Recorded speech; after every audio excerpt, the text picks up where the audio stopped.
What's going on, everyone? This is Smac Talk, and today what I'm going to be talking about is the pursuit of mastery in board games. What do I mean by that? Well, I don't mean becoming a master game designer. It's more about being a player. All players and all people, we love to improve. We love to grow. We might not like the pain that it requires to grow. Often for us to grow and to learn, it means we make mistakes. But we do love that feeling as people of progression. We love to progress. And this is why engine building in games is fun. We like that our last turn in a game is more powerful than it was in the first turn. We've evolved, we've gotten better, we've improved. Well, the pursuit of mastery is sort of like engine building in the real world. It's about players being able to improve and get better at the game as a player. They've taken on knowledge and understanding about the way the mechanisms in the game work, the way the systems in the game work, and they can grow and have a better understanding of how to play the game well.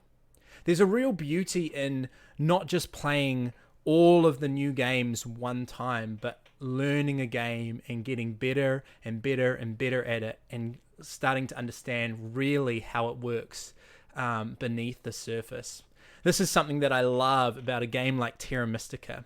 You know, the first time I played this game, I knew that I did terrible, but I've grown to like doing badly in games. I've grown to like making mistakes, because if I make mistakes, then I know that there is depth in the game that is hidden, that evaded my understanding in the first playthrough. There are ways that I can eke out efficiencies that weren't so obvious the first time. If this isn't in your game, if there isn't any depth and room for players to improve, then really they're masters from the start. And what's going to make them come back? You have to have a really special game if players can really master it from the start and still feel like they want to come back for more. See, this challenge, this puzzle of improvement being close but elusive, just within your reach, is something that is so satisfying, is so tempting. I remember Shem, we played a game called Matryoshka together. It's a great game with a lot of interaction. It's very fun. But I think on his second play, he got the maximum possible points that anyone could get in the game. And so after that, he was like, well, I've clocked it. I've solved it. Why would I come back? He might come back if he really enjoyed the interactions and the mechanisms, but on another level, he's solved it. He's mastered it. He's learned nearly everything that he needed to learn about that game.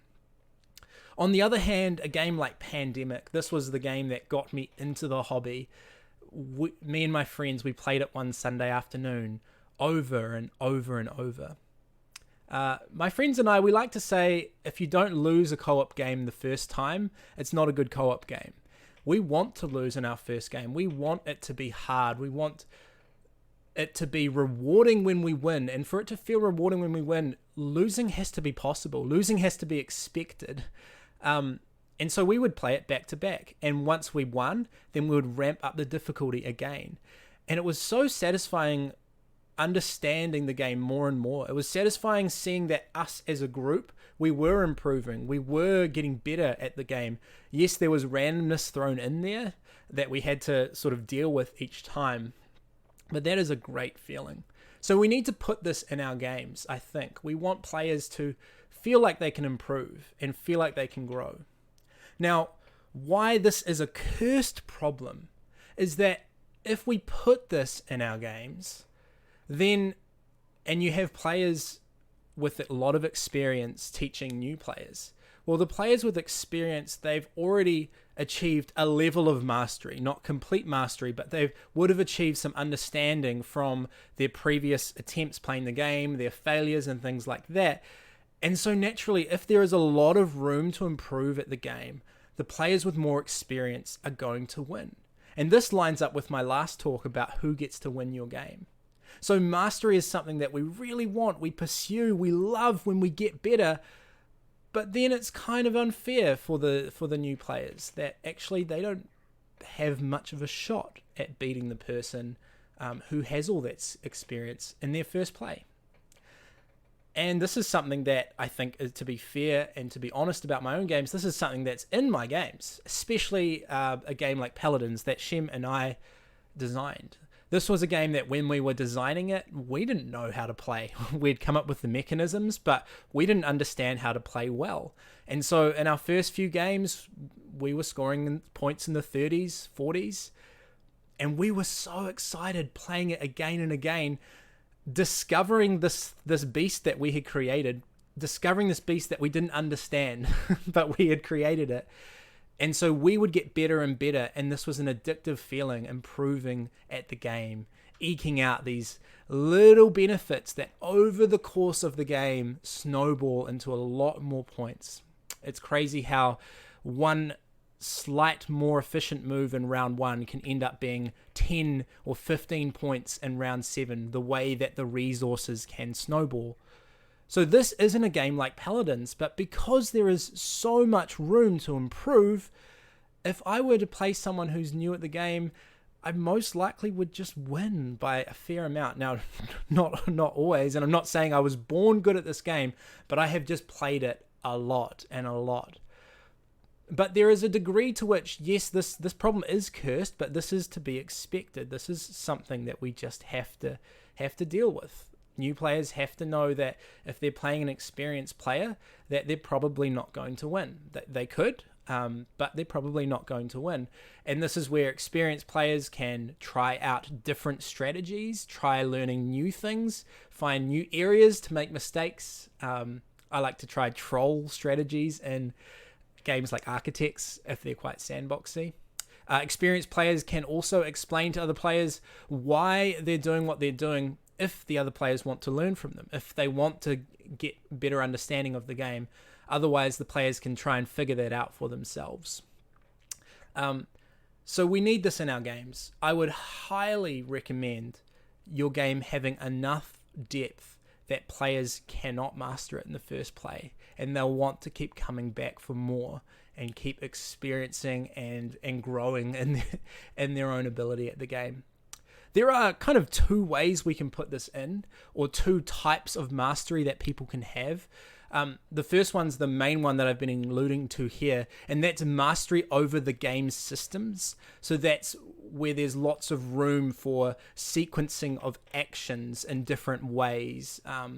That's where you have to learn how to time your engine building. So engine building is where you kind of gain more resources and gain more efficiency over the mechanisms. And timing your engine buildings with your point scoring. So often the engine building isn't the main way to score points in a game, and so you have to learn when to pivot and stop building your engine and start getting points. And this is a core way that players can learn mastery, is over the game's timing. Like, how long should I spend doing this thing versus when should I actually start getting greedy for points? But there's another area where players can have mastery also, and that is mastery over their opponents. And this is something that is captured in lots of battle games, but I want to point out social deduction games, where the whole thing is about reading the table, and it's about anticipating what other players are wanting to do. And this is where you get in their head and think, okay, if I were in their shoes, what would I want right now? And this is something that actually there is no limit to people's mastery. With the game systems, the limit is the depth that the game offers. But with other opponents, you can start going layers and layers deep.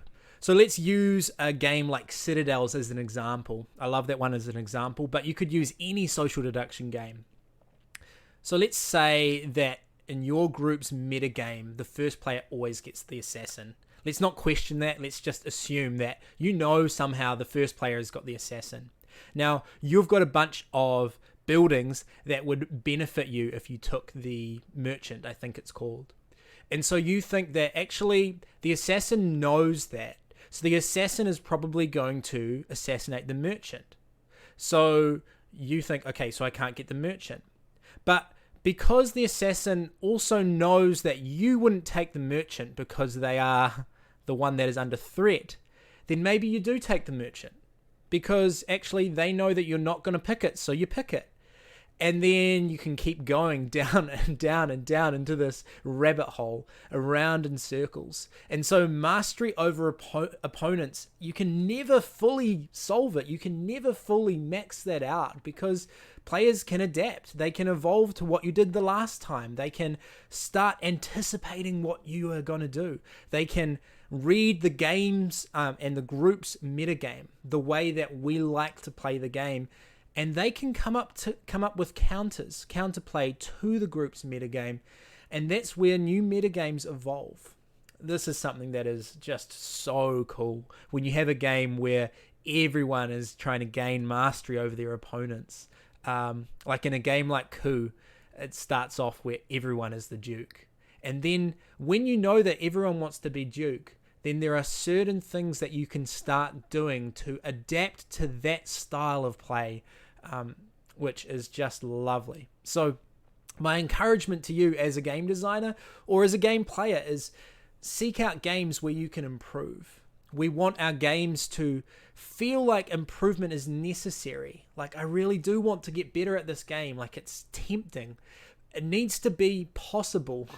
That players can feel like they could improve, that they can learn lessons from their first game.